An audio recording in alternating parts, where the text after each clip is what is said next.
Now, today we will see what is software defined networking or SDN. It is an architecture that separates control plane from data plane and centralizes network controller. In your SDN, it will be focusing on the networking required for various software architecture. So in this architecture, what exactly happening? This architecture will going to separate out your control plane from your data plane. That means there are two different activities. First one will be related with your data and second one will be related with the controlling the services of your network. So these two activities are separated by this SDN, software defined networking, and it centralizes the network controllers. What exactly the SDN controller is? SDN controllers maintain a unified view of the network. What it will going to do? It will simply going to maintain the unified view of the network. That means how the network will look like, what will be the structure of network, what type of networking will be used, that will be controlled by this SDN controller, and it will going to make the configuration management and provisioning simpler. The main use, again, one of the important use of SDM is it will going to do the configuration activities. It will going to do all the management activities like for which network which kind of services needs to provide, which resources are going to be used by which network. All these management related activities will be done by this SDN controller, and it will be very simplifying in nature. The underlying infrastructure in SDN uses simple packet forwarding hardware as opposed to specialized hardware in conventional network. Whatever conventional network we are going to use, that means your LAN, WAN, MAN, whatever conventional network we are going to use, in against to this conventional network, the SDN will going to use the simple packet forwarding technology. What it will going to do is it will going to simply forward the package from one node to another node for data transmission package. Then what will be the type of packet, what will be the size of packet, everything will be defined as per the requirement of the application. It will be going to change according to the nature of the application and type of the application, but the SDN will simply going to use the packet forwarding activity for transmitting the data from one node to another node in your IoT application.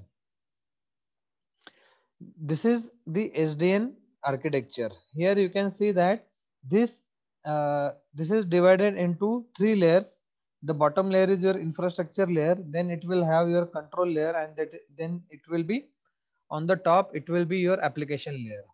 In infrastructure layer, you can see that it is going to have all the simple packet forwarding hardware. There is one hardware, that hardware will be useful for simply forwarding the different packets from one device to another device, and it will be forwarded to the control layer. The control layer will have some kind of network operating system. That means the control layer will going to establish the network between various IoT applications, and whatever packets are generated at the infrastructure layer will be transmitted from one device to another device in your IoT application with the help of this control layer. The control layer will have some kind of your network operating system like let's say Linux, or we can say Windows Server 2003, whatever it may be. Any of the operating system that will be based on your networking will be used at your what control layer, and control layer will simply going to connect your these packets with your what application layer with different applications. So this application will going to have the interaction with the infrastructure layer, and whatever the packets have generated at the infrastructure layer through your what network operating system or different operating system, which will be required for establishing the networking between various devices. So this is the architecture of your what software defined networking, SDN. Now let us see the various key elements of your SDN. Number one, it will have centralized network controller, then programmable open API, and last one will be standard communication interface, or we can say it is a open flow. So these are the three basic key elements of any of the software defined network. Then next is just like similar to your SDN, there is one more concept called NFV, Network Functional Virtualization. So what is this? It is the technology that controls virtualization to combine the heterogeneous network devices. Now what exactly this network functional virtualization NFV is? This technology will going to combine your heterogeneous network devices. Now what do you mean by heterogeneous network devices? Heterogeneous means of having different type. So all the different types of network devices are going to be combined with the help of this NFV, your network function virtualization. So what can be the various different or heterogeneous network devices? In one network, in only a single network, there can be your laptop, there can be your desktop, there can be your mobile, there can be your sensor, there can be your any of the physical objects. So all these things are different in nature, they are different in type. So when you are going to combine all these things in single technology, that will be done with the help of your network functional function virtualization, NFV. So the main aim of NFV is to combine the heterogeneous network devices onto the industry standard high volume servers, switches and storage. So वो आप कहाँ पे करोगे, उसे combine कहाँ पे करोगे? Industry के कोई भी एप्लीकेशन में जहाँ पे you have high volume of servers, various switches and different types of storage network or storage devices like your cloud or huge data centers. जब भी आपको ऐसा कोई नेटवर्क एस्टेब्लिश करना होता है जहाँ पे आपके काफी बड़े बड़े सर्वर होते हैं, स्टोरेज डिवाइस रहने वाले हैं, स्विचेस रहेंगे, और ऐसा कोई आप एप्लीकेशन इंस्टॉल करोगे कोई भी इंडस्ट्री में, in that case it will going to have various heterogeneous network devices and you need to combine all these heterogeneous devices along with servers, switches and storage devices in single application. That can be done with the help of your NFV, network function virtualization. Please remember this. NFV is complementary to SDN as NFV can provide infrastructure on which SDN can run. So the basic thing is your NFV and SDN will going to run on your what? NFV. So the basic thing is your NFV. If you wish to use the SDN, before using the SDN you need what? NFV. So kindly read the statement carefully that NFV can provide this infrastructure on which SDN can run. Means what? SDN को run करने के लिए जो भी infrastructure लगेगा वो infrastructure कौन provide करेगा? It will going to be provided by the NFV. That's why NFV is complementary to SDN. This is the structure of your NFV. In NFV, you can see that this is NFV infrastructure. This one will be your what? NFV infrastructure. Here it will have some computational devices, some network devices and some storage devices. All these things are going to be combined under one technology called as your NFV. Then it will be combined with the help of your virtualization layer. This virtualization layer will going to have the virtual computation devices, virtual network and virtual storage. They are not physical, they are simply your what? Virtual.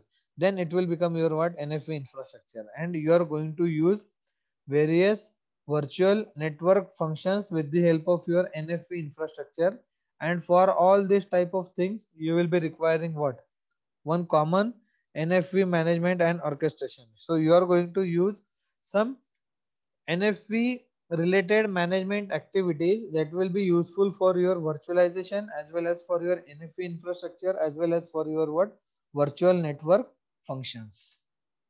So this is the structure how your NFV will going to work. These are at the bottom, whatever you can see, the computational devices, your network devices and storage devices. All the three devices are physical in nature. But when we are going to use the virtualization layer along with these, then these physical devices will be converted into your what? Virtual devices. So virtual and virtual. Now you can use the virtual devices with the help of your what NFV infrastructure that can be useful for your any of the virtual network. So this is what your NFV will be. Now let us see the various key elements of your NFV. The first one will be your virtualized network function, जो हमने already diagram में भी देखा था, जो ऊपर था top में था वो, that is your virtualized network function. The software implementation of network function which is capable of running over NFV infrastructure. What exactly your VNF is? VNF is the software implementation of network function which is capable of running over NFV infrastructure. NFV infrastructure के ऊपर run करने के लिए जो कोई भी software लगेगा, that software is nothing but your what? VNF. Then second is your NFV infrastructure. It includes your compute network and storage resources that are virtualized in nature. Yes, जो हमने ऑलरेडी देखा था डायग्राम में, उसका एक second की element कौन सा है? The second key element is it includes the various compute network and storage resources that are virtualized in nature. जो फिजिकल नहीं रहेंगे, जो वर्चुअली रहेंगे, बट कौन से? ये तीनों devices. So this is the second key element of your what? NFV, that is your NFV infrastructure. The third one is your NFV management. So what exactly it is? It will be focusing on all virtualization specific management task. Virtualization के related जो कोई भी task रहने वाले हैं, all those tasks will be focused by this element of your NFV.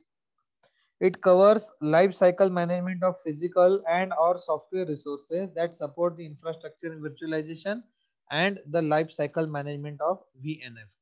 What it will going to cover? It will going to cover the life cycle management of physical and software resources. अब ये physical and software resources क्यों लगने वाले हैं? They are going to support the infrastructure virtualization and life cycle management of VNF. So these are the three key elements of your NFV. Thank you for your patience listening. Here we have finished our unit number 2 of